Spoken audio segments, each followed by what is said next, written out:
பைபிளில் 7 நாட்களில் உலகத்தை படைத்தார் இறைவன் என்று கூறுவார்கள். முதல் நாள் ஒளியும் இருளும், 2ஆம் நாள் வானமும் கடலும், 3ஆவது நாள் நிலம், 4ஆவது நாள் சூரியனும் சந்திரனும், 5ஆவது நாள் பறவைகளும் மீன்களும், 6ஆவது நாள் விலங்குகள் மற்றும் மனிதர்கள், 7ஆவது நாள் கடவுள் ஓய்வெடுத்தார் என்று கூறுவார்கள். ஆனால் இதற்கு உண்மை பொருள் இதுவல்ல என்கின்றார் வள்ளலார். கிறிஸ்தவர்கள் 7 நாளில் இந்த உலகத்தை படைத்ததாக சொல்லுவதின் உண்மை சில அனுபவ விஷயங்களை அது விரிக்கின்றது.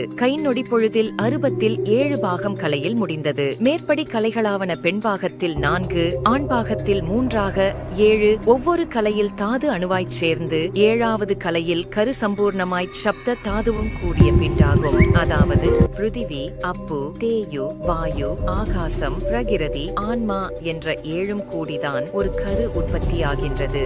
இதைத்தான் பைபிளில் 7 நாட்களில் இறைவன் உலகத்தை படைத்தான் என்று குறிப்பிட்டுள்ளார்கள் என்கின்றார் வள்ளலார்.